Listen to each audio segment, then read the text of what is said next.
Hi, Shelly Ann.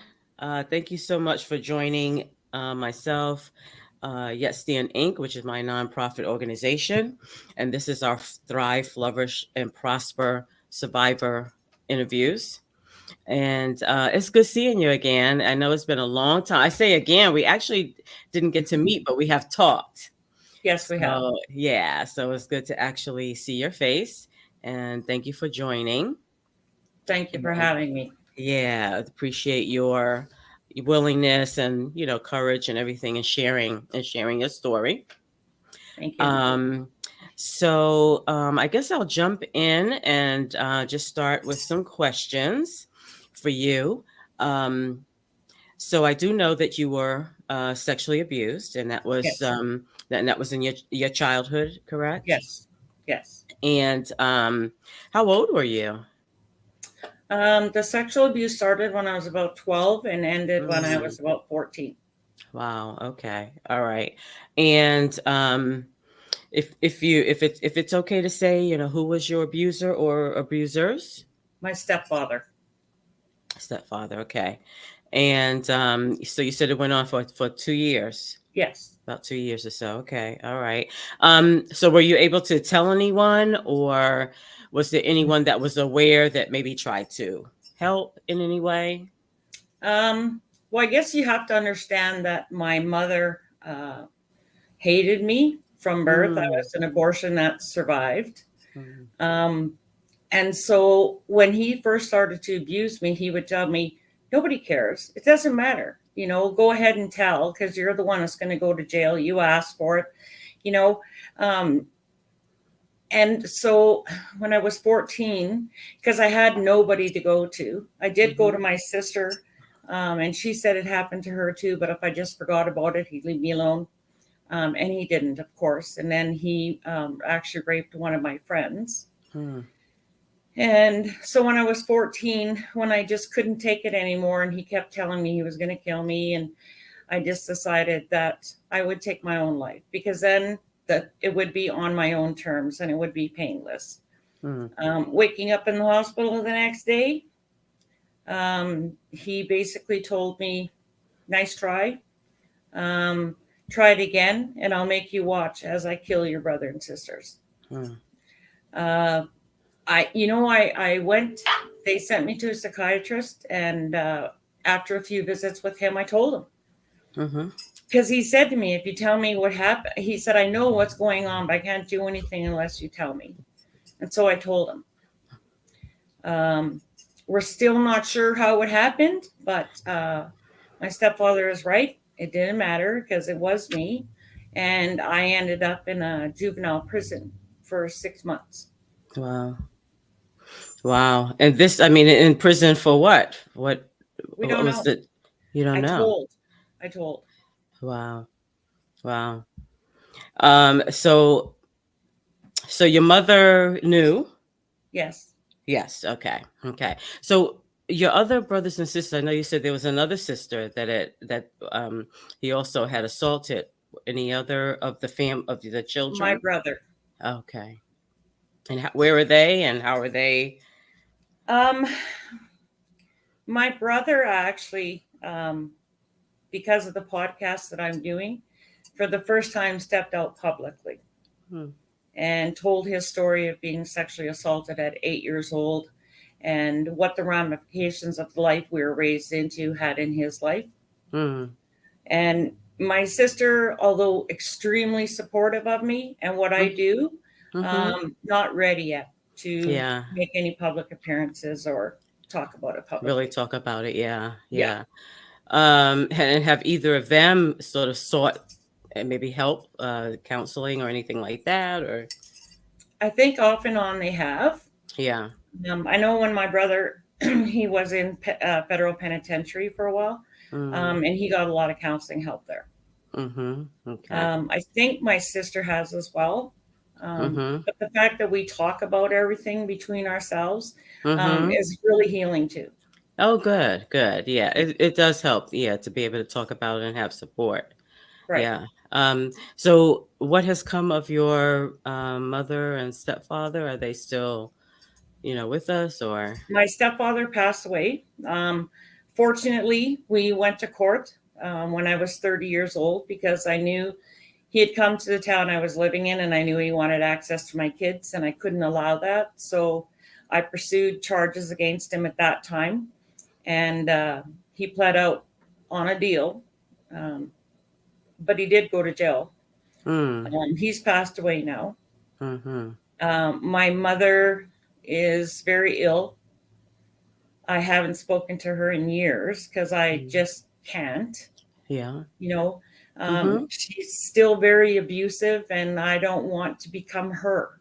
Mm-hmm. Yeah. So I pray for her every day, and I hope that Mm-hmm. somewhere in her life she can love herself for even 5 minutes before she passes. But Wow. that's it.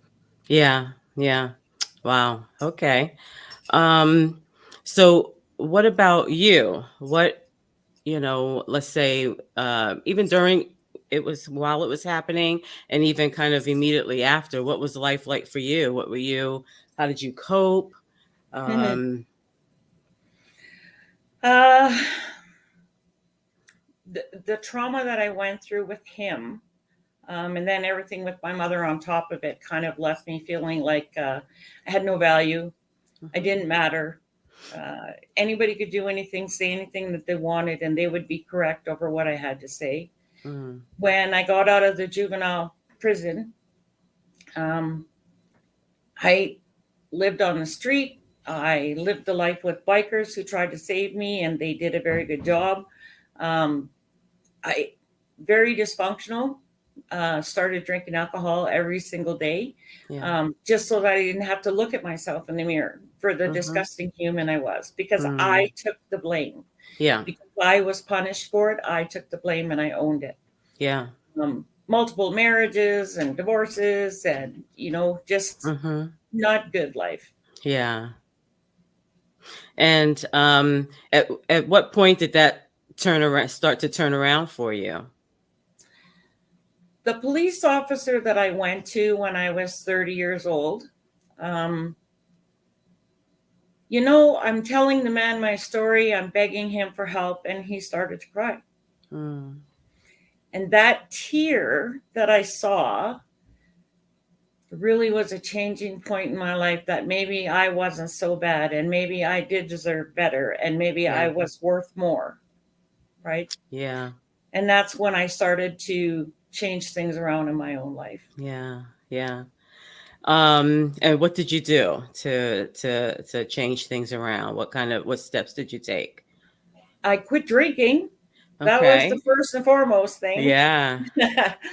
um, I tried to get counseling, but it really didn't feel like the counselors were understanding what I was talking about or how I was feeling.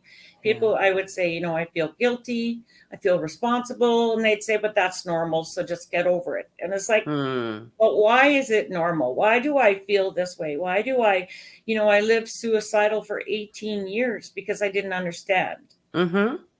So I somewhere where I was working, my staff said to me, "Why are you always so mad?" And I'd say, "I'm not mad." "Well, look at your face. You are mad, right?"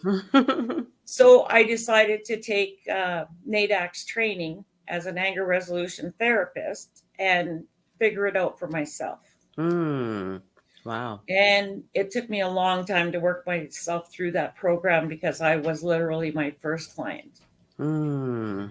Wow. I have since taken advanced level 4 life coaching. I'm a professional mediator. I have studied for the last 25 years. I have taken every course on grief counseling and psychology and social work, and just Mm-hmm. gone to school and tried to learn as much as I can about myself and other Yeah. people. Yeah. Yeah. Wow, that's really awesome. And I can see that helped a lot, because I mean, really, that's what it takes, is that we have to work on ourselves, you know, Absolutely. And I regard. continue working every day. Right now, I'm doing more study. I've done a lot in cognitive behavioral therapy, and I'm still doing more study every day. The Hmm. more I know, the better I am. Yeah, yeah.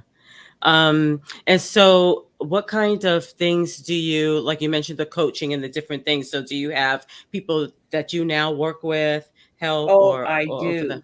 I mm-hmm. do. And I Okay. tend to work with the people who can't afford conventional therapy. Okay. I have them because they can't afford it. So a Mm-hmm. lot of times, we are selling the book now, but that's just to pay for counseling services to other people who can't afford it. I Okay. do a lot Okay. of anger resolution. I do a lot of marriage counseling. I do a lot of cognitive behavioral therapy with people. Mm, okay, very good. And people can, if they wanted to reach out, it's okay for them to go to your website. We have Absolutely. shellyann.ca. Okay, great. Yes. All right. And you mentioned the book. So Yeah. I Now Never Lied. Uh-huh. A the true book is story also about survival. Go the ahead. book is also available on my website for a digital copy, and we're Okay. working on an audio version right now. Oh, okay. And the book basically is the story of what happened, like how far or like at what age maybe does it stop for you Okay. or So the book starts when I was born, okay. and my family situation, bloodbath fights and violence, and you name it, we went through it. And I walk you through what my life was like, all my innermost personal feelings and thoughts about myself until I had successfully taken my stepfather to court. Okay. And then I give you a little bit after that. But it's important for people to know it's not like I went to court, went to the police, and boom, he was charged. My kids and my husband and I had to go on the run and Okay. hide from him. Mm, He was captured at one point with a sawed off shotgun, a picture of me, and a bunch of addresses where I had lived because we kept moving and moving to stay 2 steps ahead of him. mm, Um, but I pretty much end the book after um, he was sentenced, and I talk a little bit about being a mother and the lessons that I've learned. mm-hmm. I'm working on another book right now to Okay. give more about the things that I've learned about myself Mm-hmm. since then. Okay. Great. So your family, like your husband, your children, or how are they doing and how did they kind of, deal with all of this? Uh, well, it was a struggle. I mean, Mm-hmm. we took the kids out of the town we were living in, and we moved, and then we moved them again, and we moved them again. Um, they're actually doing very well. My daughter, as much as you try to protect your children, was assaulted by a friend's grandfather, and so we had struggles with that. Um, but in Mm-hmm. these podcasts that I've done with Tell a Story Hive, this season is really exciting because I interview my children. And Oh. you'll see, I ask them, please just be as honest as you can because we can help other people in their relationships with their children. Mm-hmm. And they were very candid. My daughter more so than anybody. Um, but you'll see, she still struggles. She's 37. But we're working through it every day. Mm-hmm. Okay, and these are podcasts you're talking about, right? Where you Yes. okay, and we can find those on your Those website. Or, last year mm-hmm. I did 3 episodes. Those are already on the website. And then Okay. November 15th, I believe, the next 6 are going to be released. Okay. And those will also be on my website. Okay. Very good. Very And good. that's this number 6 is the one where my brother comes out and talks about it for the first time. Okay. Okay. And so the podcasts have consisted of mainly, is it are you being interviewed or like what are all the podcasts kind of consist of? The first podcast of the first season is a private investigator who took my book, mental health records, court transcripts, meant like every kind of file that I had, and he investigated my story to prove it or disprove it. Mm, Um, and he on his own I interview him because he proved it for himself, and he lays it out very well. mm, The second episode and third is a friend interviewing me about my life and where I am now. Mm-hmm. But this new season is really exciting because I talk more about what are the effects to a child, what even in their brain development, Mm-hmm. um, and what kind of symptoms we need to watch for in Mm-hmm. victims. Then I talk more on a personal level of what happened and how I really truly feel about it and felt at that time. And Mm-hmm. then I interview my son, then my daughter, and then my brother. Wow, that's really awesome. So back to what you were talking about, the effects in the child and their brain, etc. Can you talk a little bit about that, about some of those effects and what what people should be looking for and listening for Sure. and So being abused by my mother first as a child actually played a huge role in the development of my brain. mm, Even now, I'm 59 years old, and if something happens and it's like it did when I was a kid, I respond that way, right? mm, I still can respond very childishly, and I work really mm, hard on that. mm, Um, but children who are abused, uh, they don't know how to form relationships with people. You know, they either become an abuser or they remain an abused child. So yeah. for me, I was easily picked on. I had no defense because I had no self worth. I couldn't sleep at night. You know, I'd have bedwetting nightmares, and it just goes on, right? Mm-hmm. So Yeah. if you see a child whose personality changes, Yeah. where they're not able to uh, express their own feelings. Mm-hmm. They are shy away from relationships. They don't Yeah. have many friends. Mm-hmm. And if that's something new, then those are things that you have to be alert of, right? And ask. Mm-hmm. Because I'm a steward of abused children now, and I have multiple trainings under that.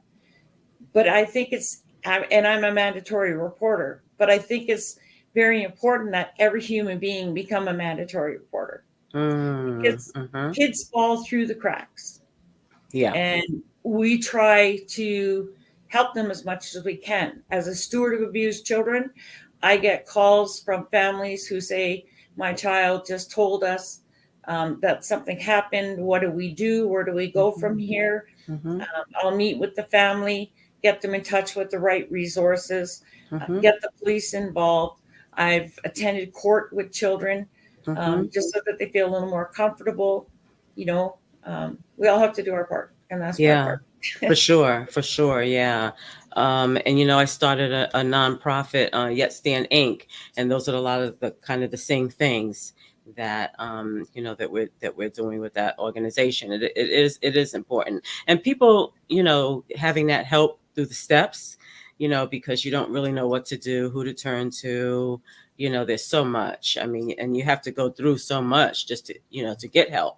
And so Yes. it's nice to have someone who will kind of go through that process with you. I was curious, Shelly, and you said that there are times where, I don't know, something can happen and you'll respond, as an abused child. Like, what does that mean? What does that look like?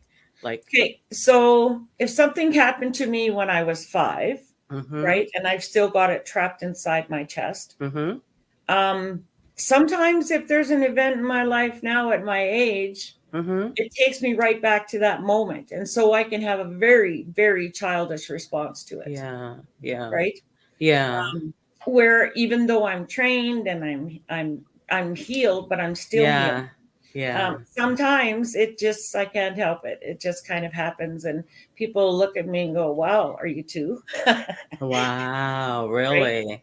So Yes, is it anger, rage, sort of temper tantrum type thing, it or can be. Yep, yeah, yep. yeah. Or immediately, because you have to remember, my whole go-to all my life was, I'm just going to commit suicide. That was my ticket out of this place, even before the sexual abuse started, because Mhm. it was pretty brutal with my mom, right? Mhm. So if you, not so much anymore, but I can be berated back into that thought process of like, what Mm. am I doing here? You know, Mhm. I want Yeah. out, I want it done. And then, but I'm able to step back from that and go, okay, what's really happening? Why are you feeling this way? And I kind of psychoanalyze myself. Yeah. Wow. Yeah. That Mhm. sounds like, is that kind of like that cognitive therapy. Also, I remember I went to a therapist, and that's what she, was working with me on, like being in the moment, bringing myself to the moment. Where Yeah. am I? We're not there, Yeah. we're here. And yeah, yeah. And it's about learning a lot of things about yourself. Like I practice every day sitting in a chair and say, okay, how does my body feel? Hmm. What does the chair feel like on my butt? Or what does it feel like Wow. on my back?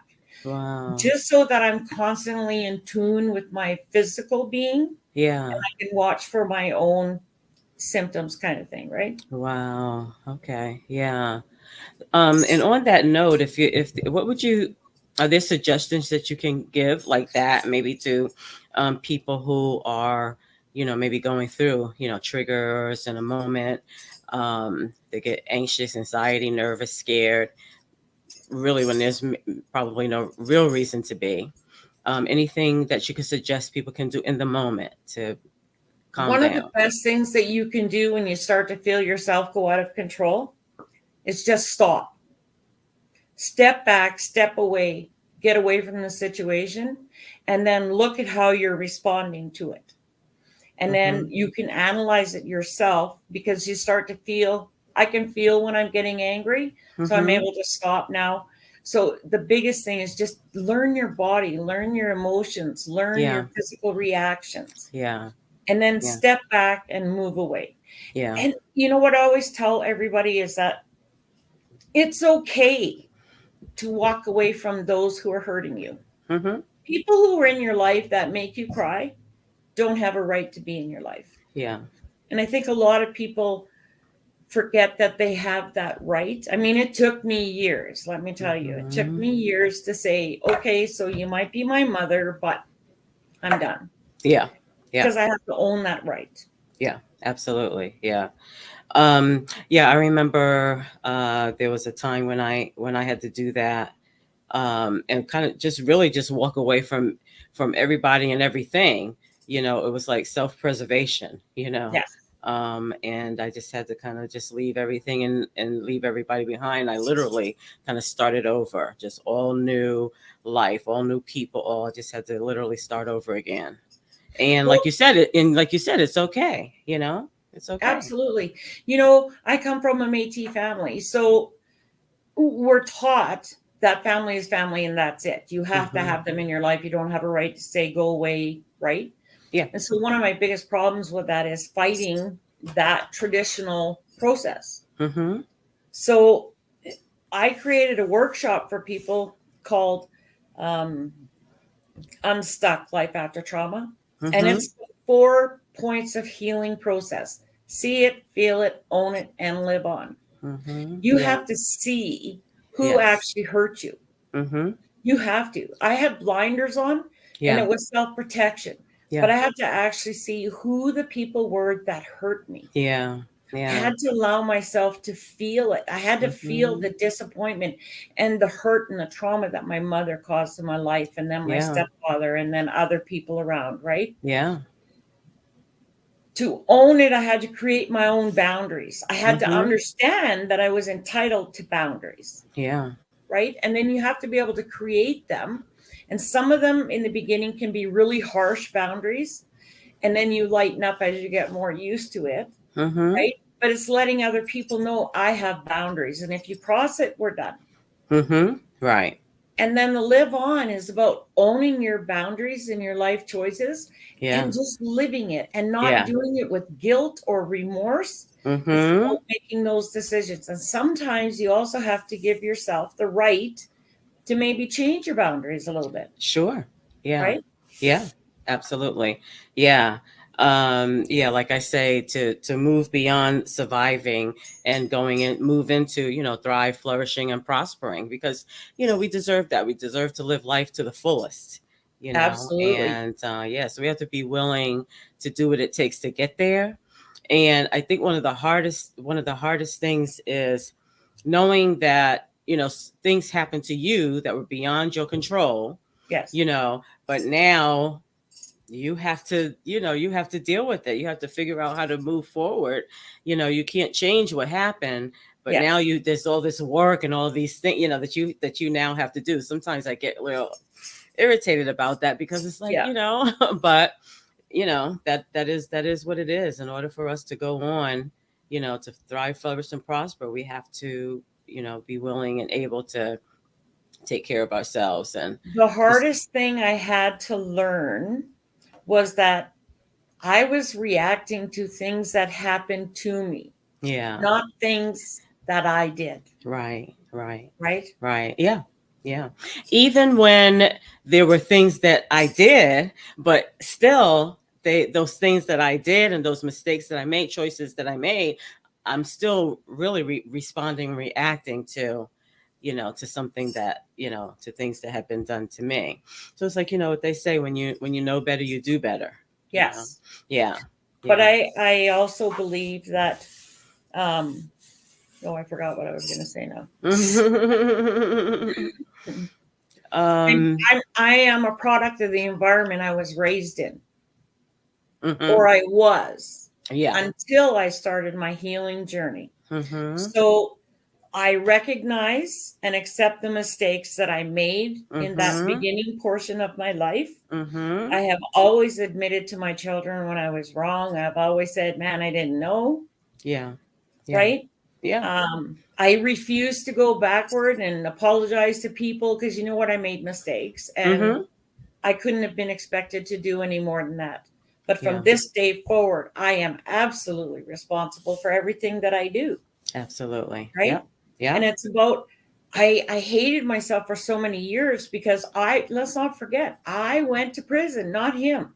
Yeah. So I wore that blame and the shame and the guilt of everything that he had done to me. Mhm. And Yeah. letting go of that, Mhm. I had to forgive myself for holding on to that.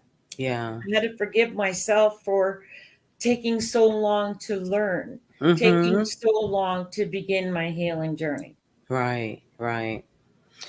So Shelly Ann, and everything that you did, you work with children Yes, who I do. that are in that. So how is it working with children through that process? Like, what do you say? What do you do? How do you get through, to a child? And they say that there's a portion of our brain here that even we're 25 years old before we even come to fullness here. So I'm a child. How do you talk to them? How do you explain that? How do you help them Okay. process? Um, First of all, honesty. So the first thing you have to do is let them know you believe them. I'm here for you. I will do whatever I can to protect you. Mm-hmm. I educate the parents and the family involved of what the child is thinking, what they're going through, how to handle it. Mm-hmm. Um, I have to admit, it's very, very difficult for me to work hands on with the child because I get very emotional. So I usually have other people get involved. With the court process, though, kids are very open to me because the Mm-hmm. first thing I do is tell them, I've been there. Yeah. Yeah. And I've done this, and I will Yeah. hold your hand through it. I Yeah. will protect you. Nobody will hurt you. I argue for Judge Chambers for the child to be questioned by the court. Mm-hmm. Um, yeah, Yeah. but it Wow. is very difficult hearing a child tell their story because it Absolutely. takes me right back to when Yeah. I was a child. Yeah. Yeah. Yeah. Yeah, I can imagine. And in terms of what parents, and not even just parents, your teachers, just the adults, in the child's life, um, some of the things that they look for. I know we talked about changing behaviors. Yeah. Um, I don't know what a parent. I know with me, what my parents saw was bad behavior, and so it was treated as such. I'm Right. disciplined and I'm punished, and I'm because I'm being bad. Yeah. What uh, when a parent sees some of these behaviors, especially the, I don't want to say that, but the acting out, Yeah. maybe the lying, the stealing, the whatever it is. Yeah. Um, how do they? How do what you know? What should? How should they respond or react? Um, I think the first time we tell our kids this is bad behavior and we come down on them, we're shutting them down even further. So when yeah. you start seeing changes in your children, Mm-hmm. Talk to them, sit with them, ask them questions. Yeah. You know, be very gentle and kind and understanding about it, because they will react way better to that. One of the things I've always done is told my kids, "Oh my God, I made a mistake. I was so wrong." Mm-hmm. Because I believed, and I still do today, but because I believe it made it easier for them to tell me when Mm-hmm. they made a mistake. Yeah. You know, Yeah. Mm-hmm. open communications, open those communications with your kids long before you think, it's not the teens, it's not the preteens. You have to open communications with your children far beyond that. Yeah. Yeah. I created a workshop on uh, helping parents be open to new ideas when you're raising your children, how to Yeah. protect them, how Yeah. to watch for abusers. You Yeah. know, if they were easily singled out, everybody would be caught, right? Right. Right. So, because it's so important that we set our kids up sometimes that they don't tell us, Mm-hmm. Mm-hmm. right? They're Yeah. scared to. Yeah.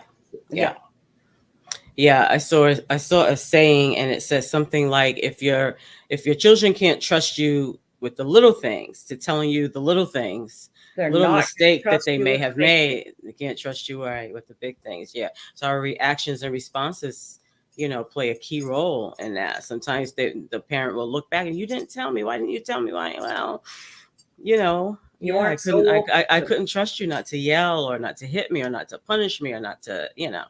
yeah. Yeah. Well, and a lot of times too, as parents, we take away our children's rights, the right for the ownership of their own body, by having Mm. babysitters do bath time with our kids, or you know Mm. what I mean? You're Mhm. allowing strangers in the room with your child when they're naked. Mhm. We take that ownership away from the kids. I raise my kids to understand that they have a legal 6-inch space around their entire body that belong to them and only them.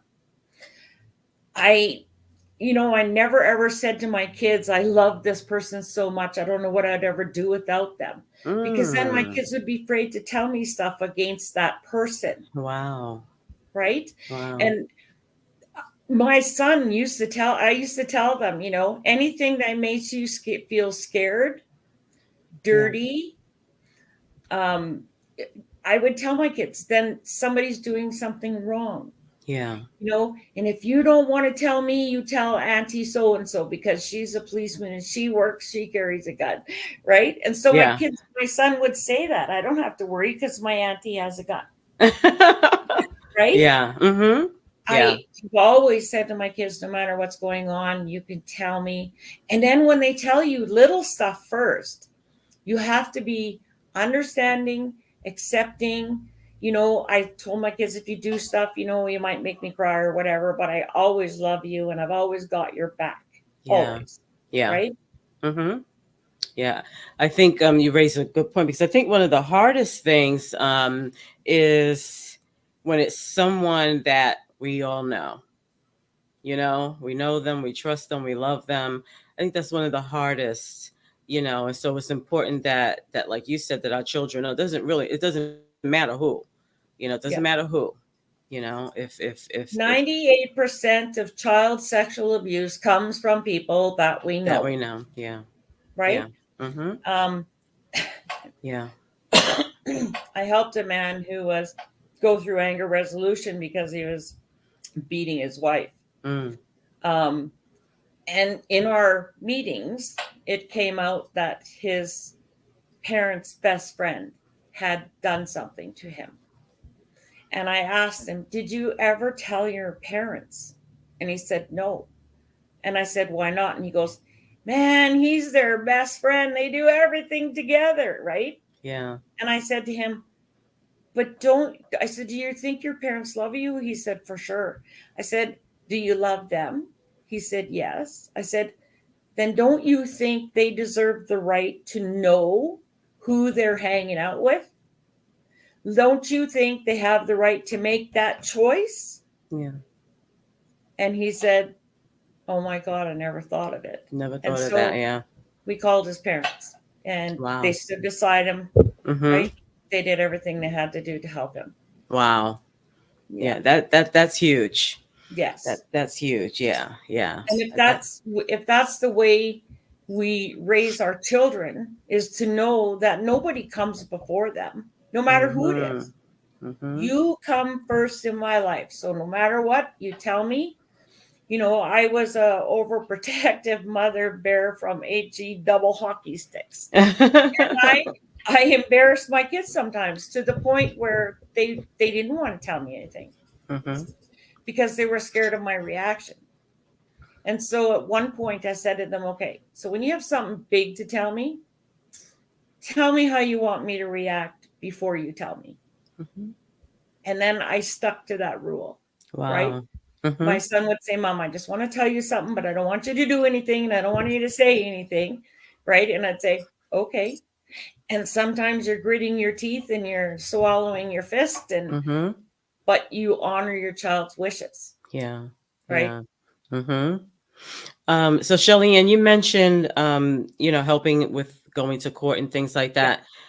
How does it look in the court system in terms of I don't know, do you think things have turned around some? Because it seems like back in at least back in the day where it used to be you just were not believed. If you were the victim, the police, the Lord, the courts, I mean, you were just not believed. Do you see any differences there, any changes there?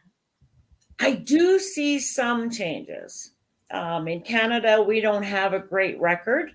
Um, eh, a lot of victims are called liars by the police. And I always tell people when I get involved, it's because you don't know what the history of the policeman coming to your door. You don't know if he was abused and lived through it and said, I got through it, everybody can, right? You don't know if he's an abuser. So you can't strictly rely. It's the same thing with a prosecutor, with the judge, you all the way up the line. Mm-hmm. So when I get involved, I don't care what his history is. I don't care what the prosecutor's history is. I don't care what the judge's history is. I enforce that the law is done. I have a really big mouth. I'm not scared to go public about stuff. Yeah. Um, so I kind of enforce that the child is listened to. Yeah. I've been involved in cases where false claims have been made, but they're pretty easy to get. They're pretty easy to figure out. And that's not the majority, No, I mean, that's so rare, that yes, that happens. It's so that's right. rare that that But happens. I Yeah. think the courts here are starting to recognize more Hmm. that these stats are true, and Yeah. this child that's coming forward probably is not lying, Yeah. Right. and damage has been done. Yeah. Yeah. For It sure. it is getting better. Yeah. Yeah. That's good. I mean, one thing I definitely have noticed, and I'm really happy about, is to see how many survivors are involved and are advocating and they're telling their stories and they're raising awareness. And I think that is huge. Yes. I Well, really do. when I started that awareness movement in 2014, I drove 87,000 kilometers all over Canada, went down into the States and Seattle and back up to Vancouver. And Wow. I literally decked out my car, would pull up somewhere in some town just outside the city limits, and sometime, pull my table and my books out of the back of my car and flag everybody over. They would come, they would talk to me. I gave away books. I Wow. donated thousands of books to women's prisons, to rape crisis centers, to schools, to libraries, Wow. and that trek started on the outside of the roads. Then I was being invited to parking lots of malls, then into the malls, and then into libraries. And people were very receptive to what I was saying because I wasn't there doing the big blame game. I Hmm. was just being straight up about this is what victims go through. This is what they're thinking, and we need to reach out and help everybody. Yeah. So yeah, it was an amazing ride, but then I got tired and Yeah. Yeah. It's heavy work. It's yes, it definitely is. heavy work. Yeah. When Yeah. you're on your own, yes. Hmm. Yeah. Yeah, Yeah. very much so. Wow. Is there anything else, Shelly Ann, before we close out, anything that you want to mention, talk about? I just want to say a couple things. I'd like to say that I am grateful to every other victim out there who is speaking out. Every word we share is going to help another child or another teenager or another adult that is living and being trapped within the confines of their trauma and abuse. It's Mm-hmm. very hard, it's very scary, but you know what? My husband said to me, those that matter, they don't mind. Mm-hmm. And those that mind, they don't matter. They don't matter. Nobody walks in my skin except me. Mm-hmm. And I cannot allow myself to be quiet. I have to tell people Yeah. because I need to do my part. I don't want someone else to be stuck where I was because people were afraid to talk about it. Mm-hmm. And so I think all these movements that they're doing are awesome. Yeah. Yeah, for sure. For sure. All right. So again, we can find you. Here's your website, shellyann.ca, and then your book, I Never Lied, a true story about survival. And Right. we can also find that via your website Yes. for sale. Okay. And also if someone is interested, like in your workshops and, and things like that, can reach out to you. Right through the Through your website. website. Okay, Yeah. very good. Very good. Well, again, Shelly Ann, thank you so much. It was a pleasure talking to you and hearing your perspective. Thank you for everything that you do. We appreciate it. It's really appreciated. And I'm sure Thank you. that you help a lot of people. And we'll put this interview out.